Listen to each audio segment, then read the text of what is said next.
For the first time during the entire war, a Russian missile destroyed a factory owned by an American company located on Ukrainian territory. This happened back on July 26 in Kyiv. But we only found out about it now, when the British newspaper The Guardian wrote about it. And now, a few days later, today, American President Donald Trump unexpectedly stated that he still hasn't decided whether to give Ukraine a license to produce missiles for the Patriot systems. And this raises the question, did Vladimir Putin really manage to intimidate Donald Trump with the strike on the American factory in Kyiv? At the same time, Volodymyr Zelensky announced that for the first time in almost a year, Russia has once again struck Ukrainians with a North Korean ballistic missile, and unfortunately an entire family was killed. Meanwhile, in Russia itself, warehouses and factories continue to burn. In particular, this time, the Ukrainian Defense Forces once again struck oil refineries and Wildberries warehouses. But there are also signs that the Ukrainian Defense Forces are now hitting ozone too. Meanwhile, the authorities in the Moscow region are already preparing utility infrastructure for martial law and mobilization. In general, let's go over all the latest events in order in this episode. My name is Alexei Pechi. Let's discuss all these topics together. But before we start, please subscribe to this YouTube channel. We're approaching 300,000 subscribers. I'd be grateful for every subscription.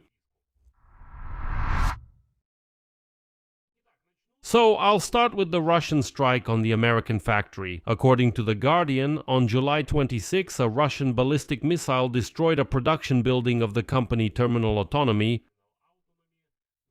registered in the United States of America. This company produces strike drones with guidance systems based on artificial intelligence that are resistant to Russian electronic warfare. According to the publication, up to 1,000 drones of various types are assembled at the facility every month, including strike drones AQ-400 Skit, AQ-100 Bayonet, and reconnaissance RQ-100 Scout. The company's website states that it produces, quote, loitering munitions with artificial intelligence and high-precision munitions, which are already actively used against enemy targets on the front line. The Guardian calls this the first known instance during the entire full-scale war when a Russian strike destroyed an American company's facility.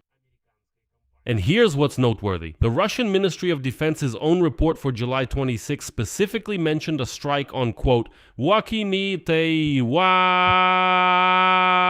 place for assembling and storing drones in the southwestern part of Kyiv. Well, they just didn't mention the company's name at the time, so the Russians themselves confirmed the strike on exactly that kind of facility.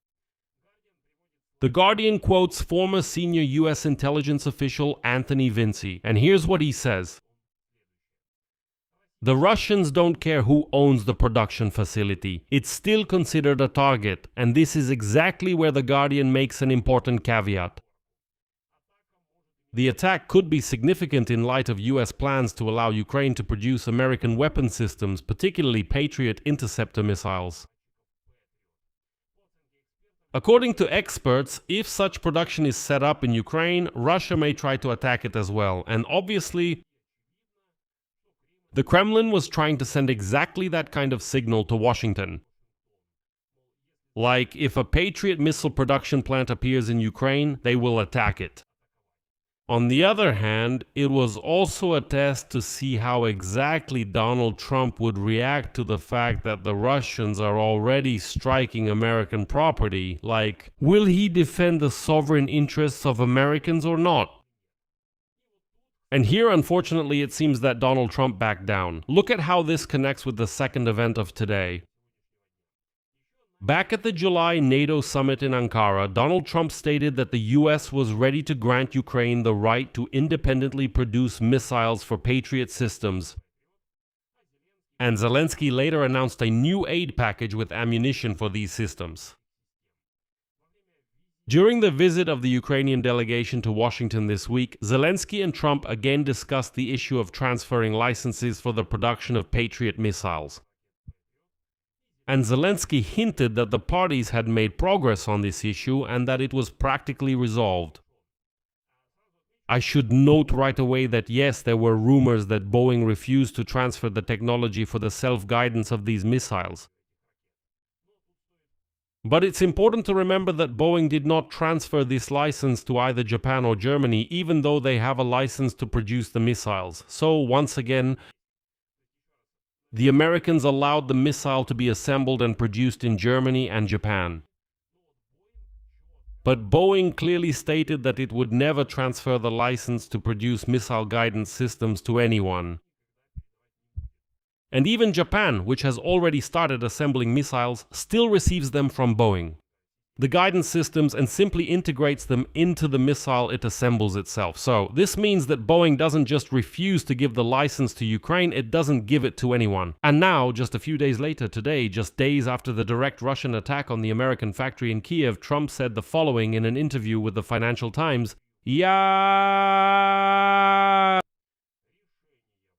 There is still no decision on the license to produce Patriot missiles for Ukraine, but he also generally says he hasn't decided whether to give this license or not. Next, I'll quote him. This is a very unusual weapon and we need to be a bit more careful about who we grant licenses to. Actually, we don't license the equipment, we review it. And then something was said that once again turns the situation around, because Trump stated that his priority right now is not expanding weapons production, but ending the war itself. Now listen closely. Quote, "We want the war between Ukraine and Russia to end. I'm not looking for missiles.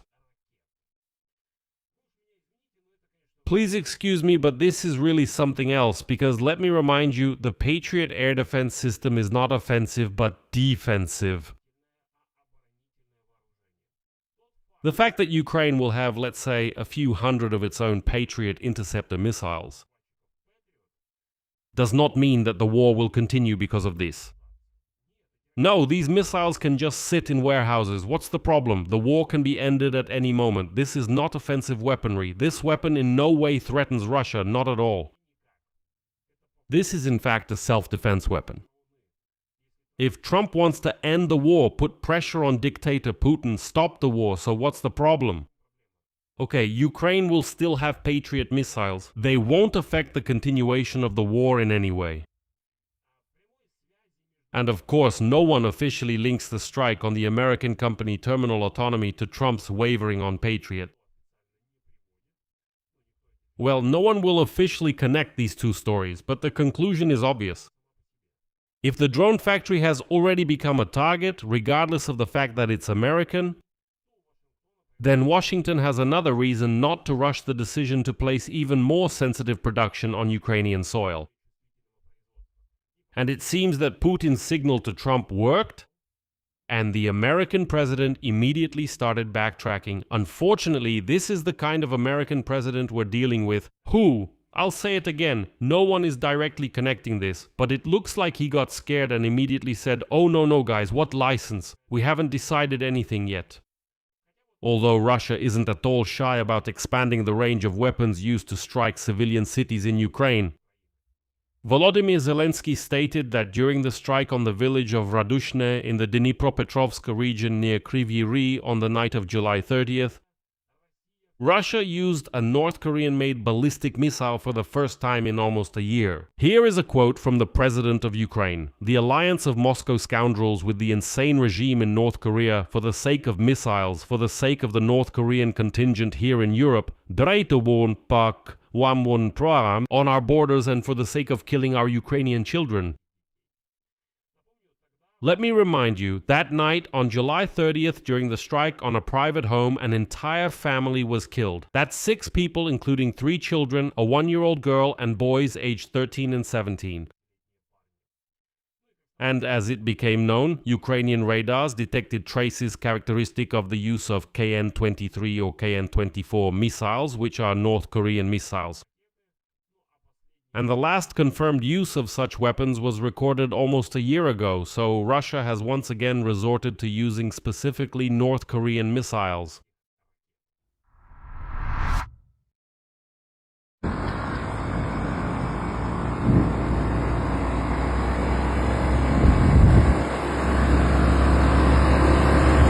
The situation is terrifying. I lay down over Volgograd. 5 a.m. 4:30. The Volga is still. Volgograd is burning in a hurry. When everyone was alive, colleagues at... I just look back now. I'm standing on the roof looking. There are these old men there. You can personify it. Okay, just a moment. Everything is fine.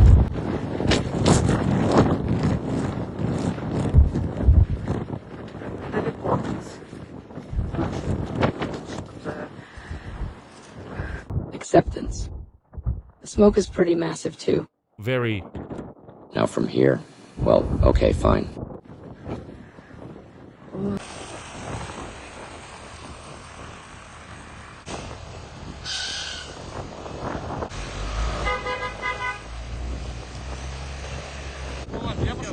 Then we'll place it on the corner or here.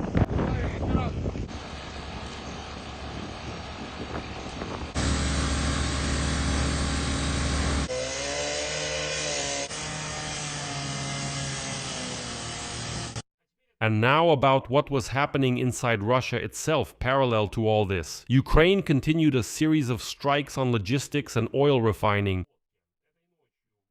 Last night in Volgograd, drones attacked the Wildberries warehouse, and at the same time the Lukoil Volgograd refinery was hit. In Tatarstan, the strike also hit the Wildberries logistics complex in Zelenodolsk. And in Nizhnekamsk, according to local residents, more than 30 explosions were heard and a pillar of flame rose above the local oil refinery. In short, it's really burning there. In fact, this is a continuation of the campaign that has been going on since July 18. During this time, more than 10 Wildberries warehouses across Russia have already been attacked. As of today, more than 10 Wildberries warehouses have already burned down, and it's obvious that these attacks will continue. Now, I want to talk to you further. I want to share a video from Escalations about, as of July 30, how many and where Wildberries warehouses have burned down and how Russians reacted to it. And then, after this short video, we will continue our discussion about what else burned today in Russia. That's the situation. It's already hot here. Stand still. This is just fucked up. All the cars are fucked. V&B fucked. Everything's fucked up. Your girl wants you, bro. It's just fucked up, bro. This is fucked. We're with you. There she is standing. Cool fucking beauty. We're filming. We're getting the hell out of here. The warehouse is fucking burning inside.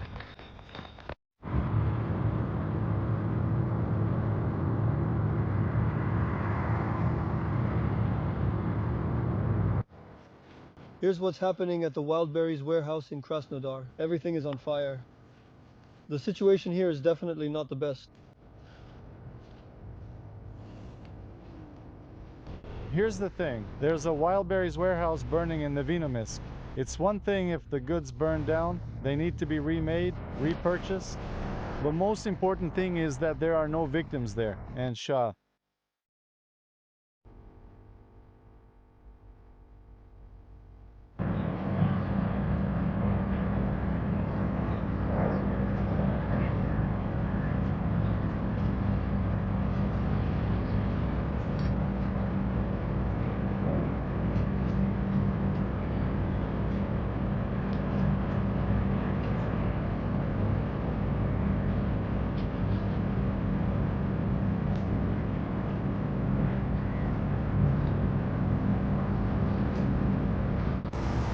Subtitles provided by Simon.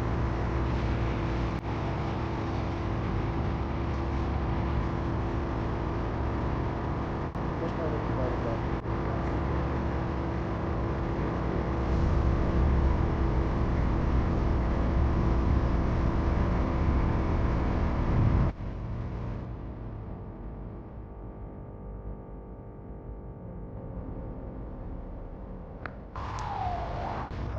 Subtitles provided by Simon. The delivery has arrived, but we are no longer shipping. I wrote to technical support. And technical support tells me you have to ship, otherwise you'll get a fine. Where am I supposed to ship it? Throw it right into the ashes? Ashes? Got it. Subtitles. What's happening? Careful, I'm teaching her. Ship it. The zombie from one side sounds kind of like And that's how the Rosalind. beauty will sound.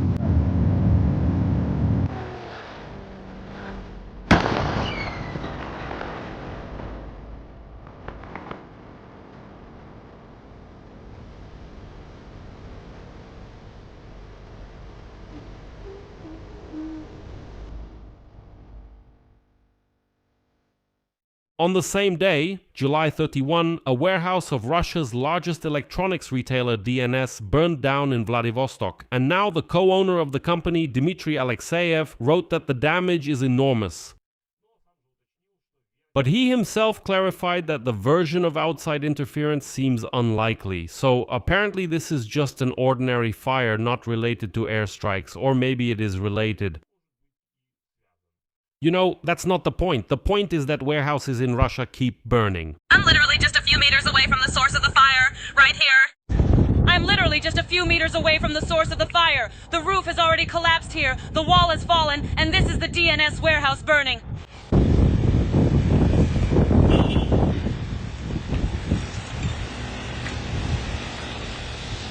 We're still working at the DNS warehouse fire. Behind me, you can clearly see the building blazing inside. Meanwhile, the number of fire engines has risen to 10, and more than 40 people are taking part in fighting the fire. You can't breathe here at all. Look at this haze.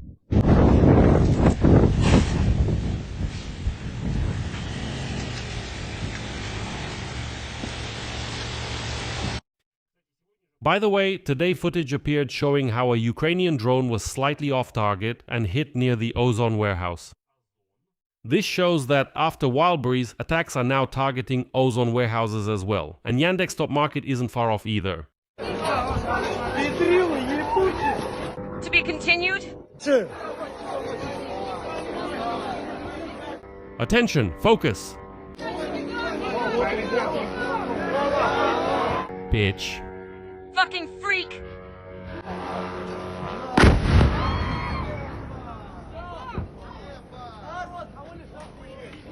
And finally, the last but most telling news of the day, the authorities of the Moscow region have started preparing public utilities in case of martial law and mobilization. This fits into a much broader picture that has been reported in recent weeks by Russian opposition outlets Verstka and Important Stories.